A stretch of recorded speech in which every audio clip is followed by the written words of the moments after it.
ముందుగా మీ అందరికీ వినాయక చవితి శుభాకాంక్షలు. ఇది మా ఇంట్లో జరిగిన పూజ అండి. ఇక్కడ నేను మీకు వినాయకుడి కథ ఎలా ఉంటుందో వివరిస్తాను, వినండి. వినాయక వ్రత కథ చదివేవారు, పూజలో కూర్చునేవారు ముందు చేతిలో కొద్దిగా అక్షంతలు వేసుకోవాలి. కథ పూర్తయిన తర్వాత వాటిని తమ శిరస్సుపై ఉంచుకోవాలి.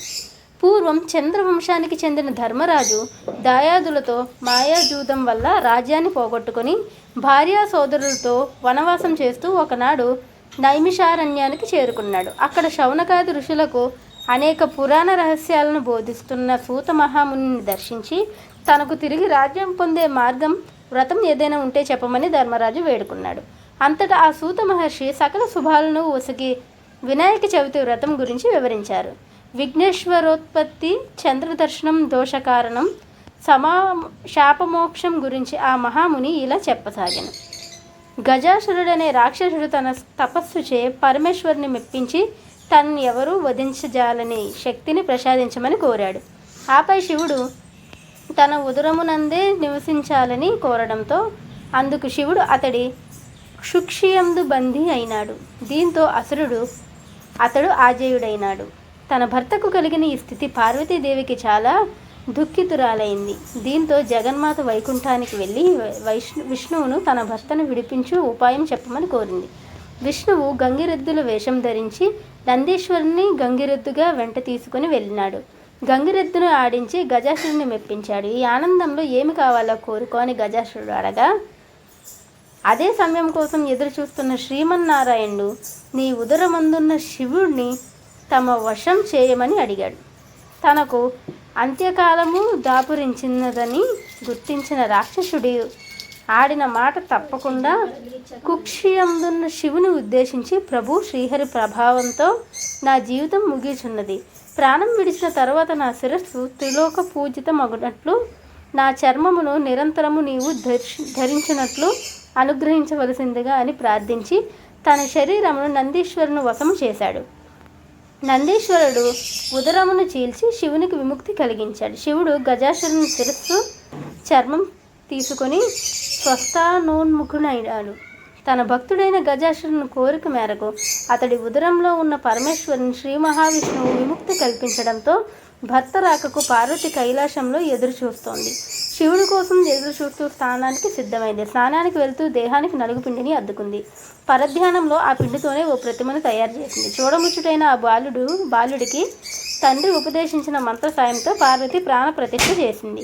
దివ్య సుందరమైన ఆ బాలుని వాకిట కాపలా ఉంచి తాను స్నానానికి వెళ్ళింది. ఇంతలో అక్కడికి వచ్చిన శివుడు ఆ బాలుడిని అడ్డుకున్నాడు. ఆగ్రహావేశాలకు లోనై రుద్రుడు ఆ బాలుడి శిరస్సును తన త్రిశూలంతో ఖండించాడు. ఆ శబ్దానికి బయటకు వచ్చిన పార్వతీదేవి జరిగిన ఘోరం చూసి కన్నీళ్లు పెట్టుకుంది. దీంతో శివుడు గజముఖుడి శిరస్సును తెప్పించి ఆ బాలుడికి అతికించి ప్రాణం పోసి గజాననుడు అని నామకరణం చేశాడు. సర్వ విఘ్నాలకు ఒక అధిపతిని నియమించిన దేవతలు, మునులు, మానవులు పరమశివుని కోరుతారు. ఈ విషయంలో గణపతి కుమారస్వామి ఎవరిని నియమించాలని ఆలోచించిన పరమేశ్వరుడు ముల్లోకాలలోని పవిత్ర నదులన్నింటిలోని స్నానం చేసి ఎవరు ముందుగా తన వద్దకు వస్తారో వారికి ఆధిపత్యం లభిస్తుందని చెప్పాడు. దీంతో కుమారస్వామి తన నెమలి వాహనంపై రువ్వున ఎగిరిపోగా వినాయకుడు మాత్రం తనకు ఏలక వాహనంతో ముందుకు కదిలిల్లాడు. దీంతో నారాయణ మంత్రం జపిస్తూ తల్లిదండ్రుల చుట్టూ ప్రదక్షిణ చేస్తాడు. ఆ మంత్ర ప్రభావంతో ప్రతి తీర్థంలోనూ కుమారస్వామి కంటే ముందే వినాయకుడు ప్రత్యక్షమవుతాడు.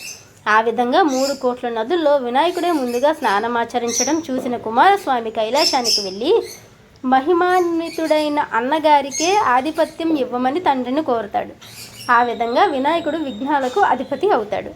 గణేశుడు శక్తి సామర్థ్యాలను పరిశీలించి భాద్రపద శుద్ధ చవితి నాడు గణాధిపత్యం కట్టబెట్టాడు.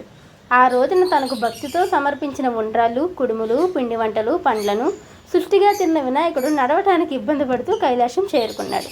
శివుని శిరస్సుపై ఉన్న చంద్రుడు గజానాథుని అవస్థలు చూసి పక్కున నవ్వాడు. రాజదృష్టి సోకితే రాళ్ళు కూడా నుజ్జవుతాయి.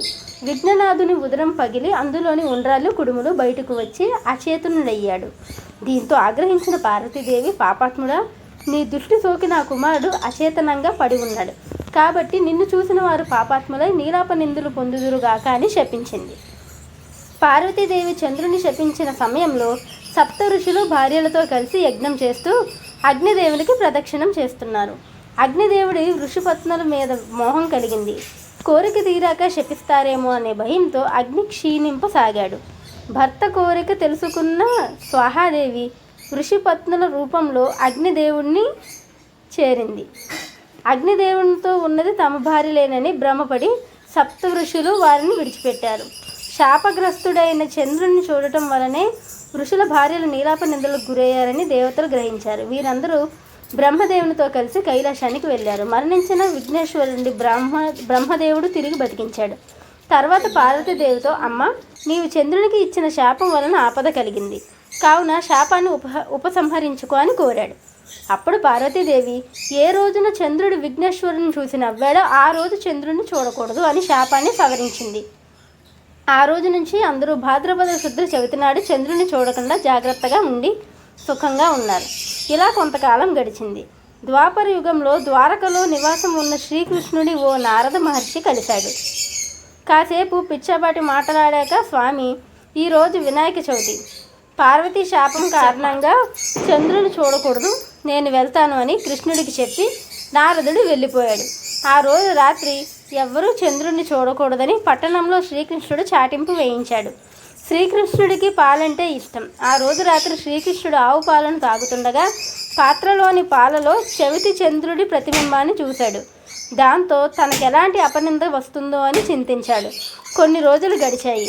సత్రాజిత్తు సూర్యుని వరంతో శమంతక మణిని సంపాదించాడు. రోజుకు 10 బారువులు బంగారాన్ని ఇచ్చి ఆ మణిని తీసుకుని ద్వారకకు వెళ్ళాడు. శ్రీకృష్ణుడు సత్రాజిత్తుకు అతిథి మర్యాదలు చేసి ఆ మణిని తనకు ఇవ్వమని కోరాడు. అందుకు సత్రాజిత్తు ఒప్పుకోలేదు. తర్వాత ఒకరోజు సత్రాజిత్తు తమ్ముడు ప్రసేనుడు శమంతక మణిని మెడలో వేసుకుని అడవికి వేటకు వెళ్ళాడు. అడవిలో ఒక సింహం ఆ మణిని చూసి మాంసం ముక్క అనుకుని ప్రసేనుణ్ణి చంపింది. మణిని నోట ఖర్చుకొని పోతున్న సింహాన్ని జాంబవంతుడు చంపాడు. శమంతక మణిని కొండ గృహలో ఉన్న తన కూతురు జాంబవతికి ఆట వస్తువుగా ఇచ్చాడు. మరుసటి రోజు సత్రాజిత్తు తమ్ముడి మరణ వార్త విన్నాడు. శ్రీకృష్ణుడే తన తమ్ముడిని చంపి శమంతక మణిని అపహరించాడని నిందించాడు. శ్రీకృష్ణుడు అది విన్నాడు. భాద్రపద శుద్ధ చవితి రోజు చంద్రబింబాన్ని చూసిన దోషం వల్ల తన మీద నిందపడిందనుకున్నాడు. శమంతక మణిని వెతుకుతూ అడవికి వెళ్ళాడు. ఒక చోట ప్రసేనుడు శవం కనిపించింది. అక్కడి నుంచి సింహం అడుగులు కనిపించాయి. వెతుకుతూ వెళ్ళి ఒక పర్వత గుహలోకి ప్రవేశించాడు. అందులో ఉన్న ఉయ్యాలకు కట్టిన మణిని చూసి దానిని తీసుకుని బయటకు రాసాగాడు. వెంటనే జాంబవతి పెద్దగా ఏడవసాగింది. కూతురి ఏడుపు విని జాంబవంతుడు కోపంతో శ్రీకృష్ణుడిపై యుద్ధానికి తలపడ్డాడు. వారిద్దరి మధ్య 28 రోజులు యుద్ధం జరిగింది. జాంబవంతుని శక్తి తగ్గిపోయింది. తనతో యుద్ధం చేస్తున్నవాడు శ్రీరామచంద్రుడని తెలుసుకున్నాడు. త్రేతాయుగంలో జాంబవంతుడు శ్రీరాముడితో యుద్ధం చేయాలని కోరాడు. ఆ కోరికను ఇప్పుడు శ్రీకృష్ణుని రూపంలో వచ్చి తీర్చాడని గ్రహించాడు. శ్రీకృష్ణుడికి నమస్కరించి శమంతకమణితో పాటు తన కుమార్తె జాంబవంతిని కూడా ఆయనకు సమర్పించాడు. శ్రీకృష్ణుడు సమంతకమణిని తెచ్చి శత్రాజిత్తుకి ఇచ్చాడు. నిజం తెలుసుకున్న శత్రాజిత్తు తనను క్షమించమని శ్రీకృష్ణుడిని వేడుకున్నాడు. తన కుమార్తె సత్యభామను ఇచ్చి వివాహం జరిపించాడు. సమంతకమణిని కూడా శ్రీకృష్ణుడికి ఇచ్చాడు. ఆ సమయంలో అక్కడకు వచ్చిన మునులు శ్రీకృష్ణుడితో, మీరు సమర్థులు కనుక మీపై పడిన నిందను పోగొట్టుకోగలిగారు, మా వంటి వారి గతి ఏమిటి అని అడిగారు. భాద్రపద శుద్ధ చవితి నాడు యథావిధిగా వినాయకుని పూజించి ఈ శమంత కోపాఖ్యానాన్ని విని అక్షింతలు తలపై వేసుకున్న వారికి ఆ రోజు చంద్రదర్శనం అయినా కూడా అపనిందలు కలగవు అని కృష్ణుడు చెప్పాడు. ఆనాటి నుంచి ప్రతి సంవత్సరం భాద్రపద శుద్ధ చవితి రోజు దేవతలు, మనుషులు తమ శక్తికి తగినట్లుగా గణపతిని పూజించి తమ కోరికలు తీర్చుకుంటున్నారు. ఈ కథను చదివినా కానీ వినినా కానీ తలపై అక్షింతలను వేసుకొని వినాయక వ్రతాన్ని ముగించాలి. చివరగా వినాయకుని ఎదుటి వీలైనన్ని గుంజీలు తీసి సాష్టాంగ నమస్కారాలు చేయాలి. కథ పూర్తయిన తర్వాత స్వామికి మంగళహారతులు ఇవ్వాలి. అనంతరం ఉద్వాసన మంత్రం చెప్పుకోవాలి. కథ పూర్తయింది. ఇప్పుడు మనం ఉద్వాసన మంత్రం చెప్పుకుందాం. ఓం యజ్ఞేన యజ్ఞమయాజంత దేవా తాని ధర్మాని ప్రథమాన్యాసన్ తేహానాకం మహిమానః సజంతే యత్ర పూర్వే సాధా సంతి దేవా శ్రీ సిద్ధి బుద్ధి సమేత సిద్ధి వినాయక స్వామి యథాస్థానముద్వాసయామి. ఈ మంత్రం చెబుతూ ఉద్వాసన చెప్పాలి. వినాయక చవితి రోజునే విగ్రహం నిమజ్జనం చేయాలంటే పూజ పూర్తయిన తర్వాత ఉద్వాసన చెప్పచ్చు. లేదంటే ఏ రోజు విగ్రహం నిమజ్జనం చేస్తారో అప్పుడు మాత్రమే ఉద్వాసన చెప్పాలి. ఓకేనా? Thank you all friends. నేనేమైనా తప్పులు చెప్పుంటే నన్ను క్షమించండి.